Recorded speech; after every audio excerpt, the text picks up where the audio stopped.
welcome to Hot Takes with Cheddar Chaz, where there's no hand holding. We deal with facts, not emotion. Please be sure to like, comment, and subscribe. Hit the bell notification if you haven't already. Shout out to New York Life. Shout out to DraftKings. Shout out to Topo Chico. You guys should support them because they support us, especially Topo Chico salsa. It's really good. All right, y'all.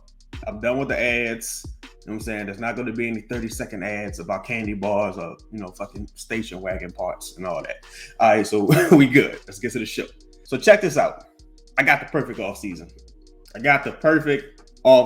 For this team. I worked on it last night, and it's popping. We're going to get right into it. You know what I'm saying? If you follow boxing like I do, there's this old saying. The hook will take you around the block, but the jab will take you around the world. So that being said, the Pelicans need to jab this offseason. Need to go for quick, efficient moves that help them get to their goal. And if the opportunity presents itself, then you throw a hook to, put you over the edge and into the luxury tax. All right, so here's what I'm thinking, right? You move JV to the Milwaukee Bucks. Why do the Milwaukee Bucks do this? They're probably going to be doing some roster reconstruction, given how they were eliminated in the first round, which again is a good thing for the Pelicans, considering the Pelicans own future Milwaukee picks, and Giannis is clearly frustrated. Now, they don't have many avenues to improve their roster. Brook Lopez, I believe he's going to become a free agent at some point this offseason. And, Jonas Valanciunas is a really good stopgap for them. Offensively, he does a lot of what Brook Lopez does. Defensively, he's not the same player Brook Lopez is, right?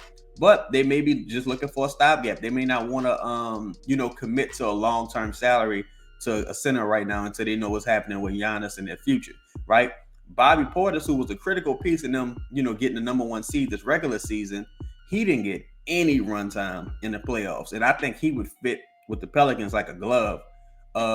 Excellent offensive player, really solid defender, and he has the personality, the locker room personality that this team needs, sorely. Like they definitely need a guy like this. Don't forget, Bobby Portis broke Nico Mirotic's fucking jaw in Chicago.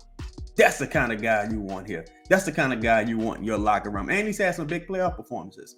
Okay, so you bring him in. Next, you waive Willie Hernangomez, right? Well, you just don't bring him back on this team option. All right, so after that, you move Garrett Temple, Kyra Lewis, and Najee Marshall to San Antonio for Doug McDermott. Doug McDermott is a $13.7 million expiring contract. Excellent shooter, professional player. You clear your team of two roster spots, and all of that is expiring salary. So you don't let that salary go to waste. Then you bring back Jackson Hayes on his qualifying offer. I mean, you could wait and see what kind of offers he gets during free agency, but the reason I think you bring him back on this qualifying offer because it's a $7 million expiring contract, and you could package that potentially with Doug McDermott in the future. Now, if you really want to get crazy, you package that $7 million with Doug McDermott's 13, and you throw in Larry Nance. That's like 30, like virtually 31 million, maybe 32. And you move that, at the trade deadline, you got some options there. You definitely got some options. And all of these moves, none of them should take a lot of draft capital. They're all like hitting singles. They're no home run moves here. And then I would bring in Thomas Bryant for I think we're in the tax at this point. So for a taxpayer MLE, Thomas Bryant. The thing about the tax is you only have to be out of the tax by the end of the season. You don't necessarily have to be out of the tax when you start the season.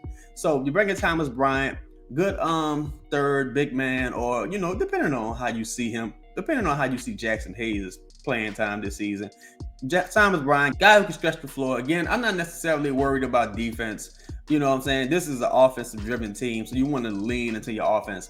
And by you clearing that roster spot with Kyra Lewis and Najee, you're clearing it for Jose and Dyson. You're going to really give Dyson a shot at that backup point guard position. And if he fails, you move his ass at the trade deadline too. That gives you $36 million if you want to include Larry Nance. And I think personally, this would be an excellent offseason. Just because you hit a bunch of singles, you use your jab, you stuck the jab, and you didn't really use any major draft capital. You set enough for the hook shot, and you have a rotation of CJ, Zion, Brandon, Herb, and maybe Thomas Bryant. Maybe you start Bobby Portis. It's all up to you. I would rank Bobby Portis off the bench because they would give him more opportunities to be an offensive threat. Second unit, Jose, Doug McDermott, Trey Murphy, Bobby Portis, Larry Nance. You know what I'm saying? A lot of length out there, a lot of defense, rebounding, etc.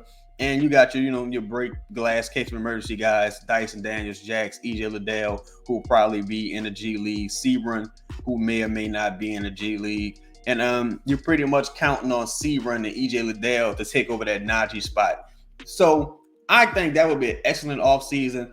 One of those star players become disgruntled at the deadline. You package up some salary of guys who really, not that critical to your team's success in Jackson Hayes, Larry Nance, maybe Doug McDermott, and potentially Dyson Daniels if he doesn't, work out. And you will ship that out for a real, game changer. You know what I'm saying? You go ship that out for a guy of that magnitude. And I think that would be an excellent offseason for the Pelicans. I'm talking about if they did these moves, if they listen to me this time, because they listen sometimes, but they listen to the wrong shit, and they often listen too late. They listen to me this time, and they do these things, I think you're looking at a potential top 3 seed. If healthy, you know what I'm saying? You got to keep that in mind.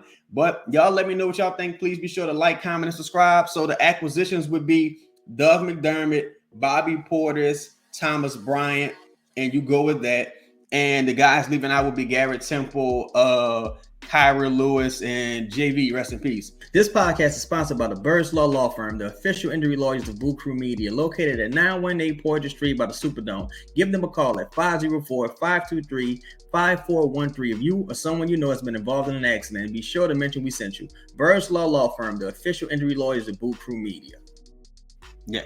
All right, so that's been today's show. Please be sure to like, comment, and subscribe. Hit the bell notification if you haven't already. I told y'all I can keep the ads short. No candy bars, no auto ports, just basketball, baby.